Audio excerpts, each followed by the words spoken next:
Ren for short. Do I call you Ren for short? Like, I know that's a stupid question. You can if you'd like to. Ren for short, whatever I want to call you. Yeah. Congratulations on this great new music video that you have. It is Scott Pilgrim influenced.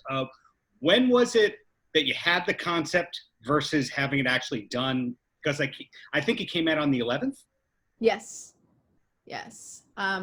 We went through a bunch of treatments and ideas, and they were all based on different directors and whatever. And then finally we came up with Scott Pilgrim, and we were like, how did we miss this?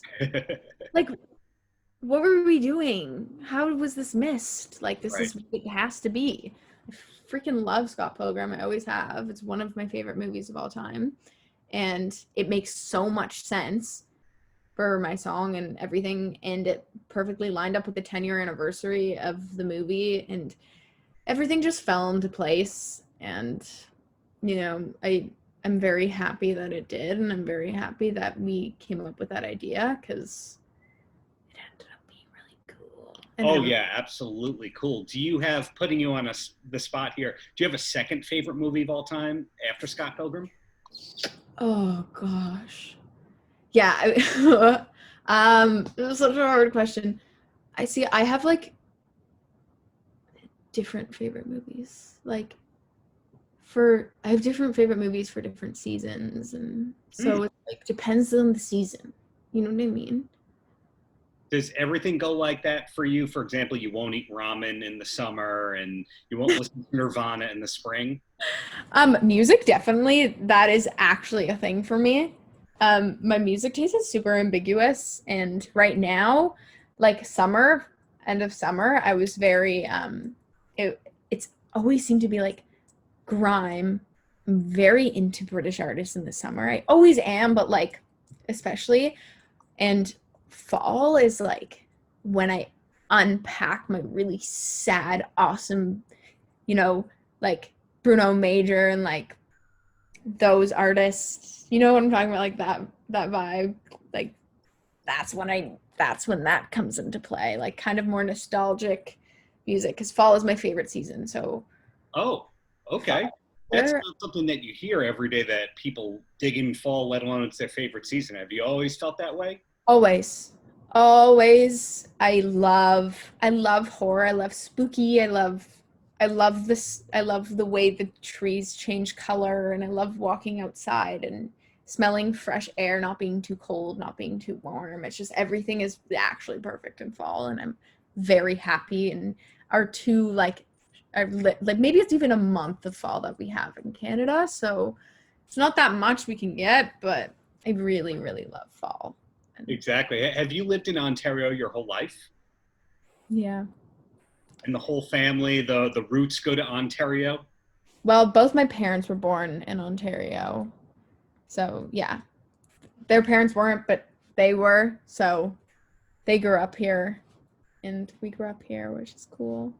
I'm kind of I don't like feel super Canadian, just because like I don't know why. My parents were like raised not super Canadian because their parents weren't, so like it didn't really translate to me, and I just like I love Canada, but like I don't feel like Canadian. Does that make any sense?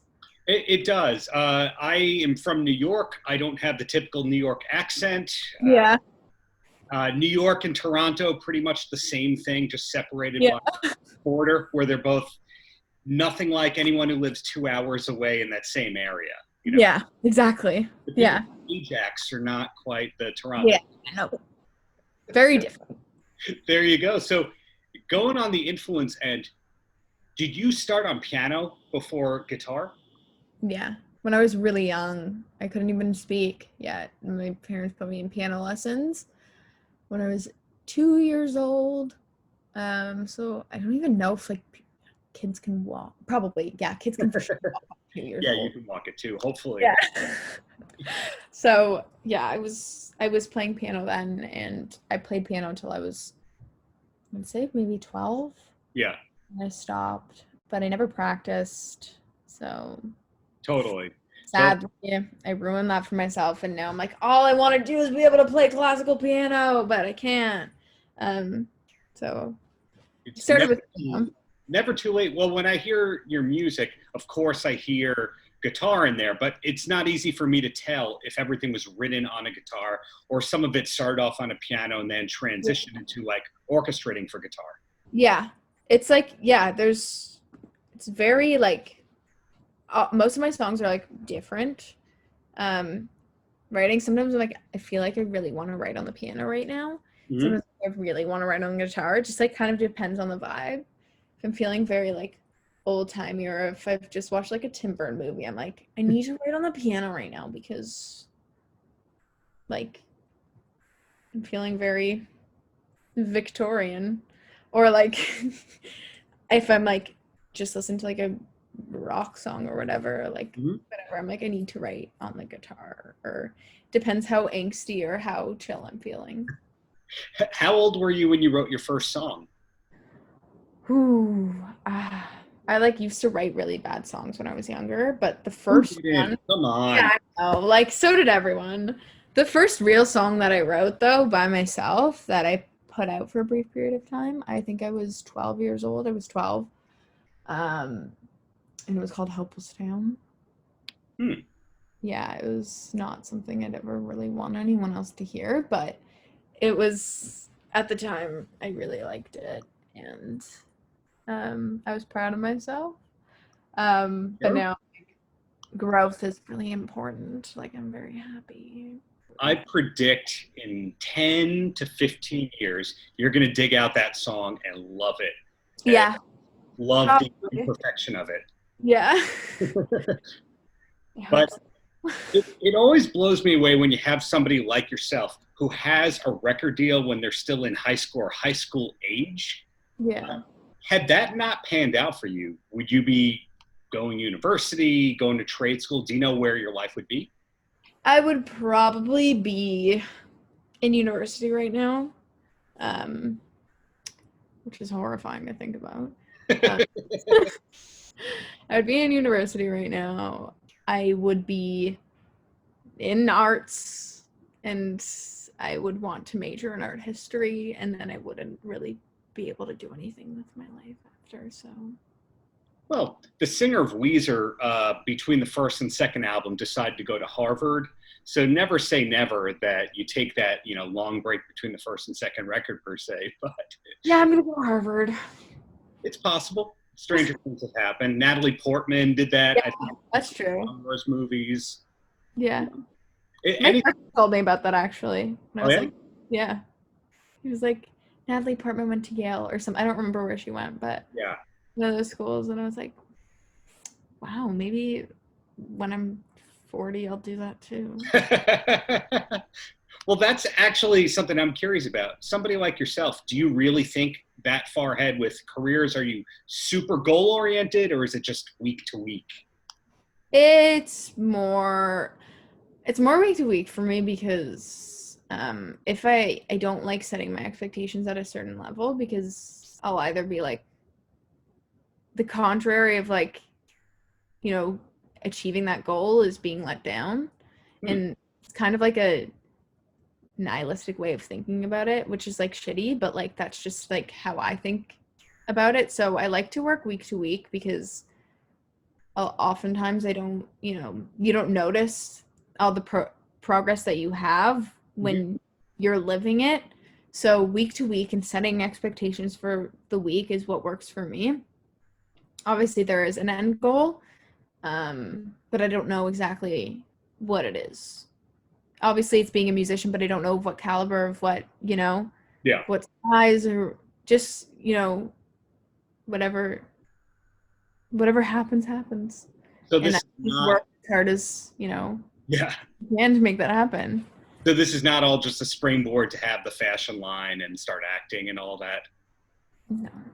It's just what I like to do, and I like being able to have a career out of it is freaking awesome. And like beyond thankful for that. I think there's, what happens. Can't be too greedy.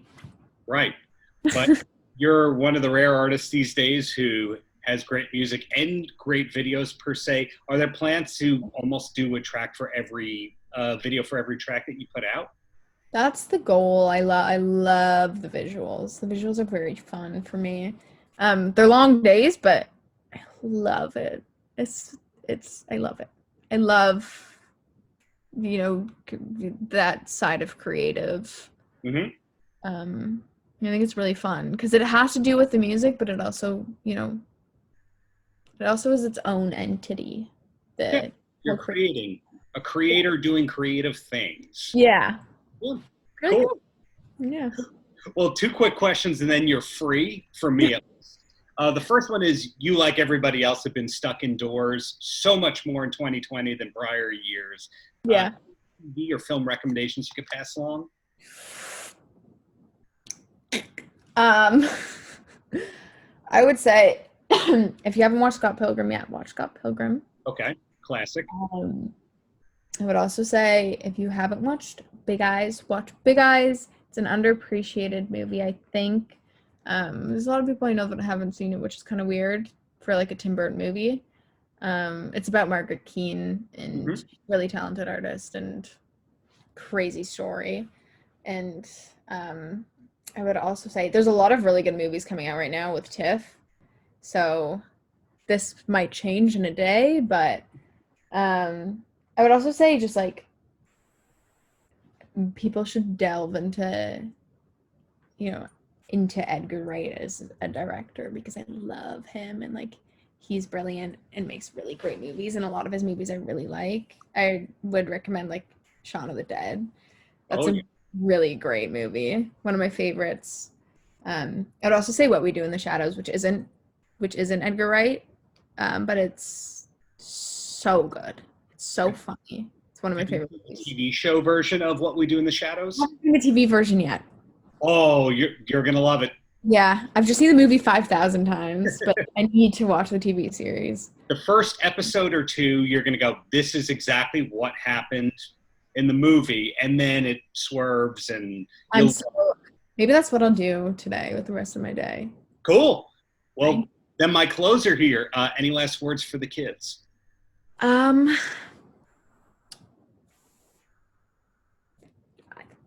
Listen to Nostalgic. The video's gonna be out on Wednesday. I hope you like it. Thank you for watching me speak.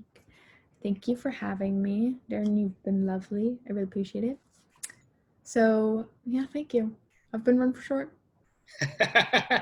Thanks so much for your time, and hope to see you live in New York when the world gets normalish again. Yes.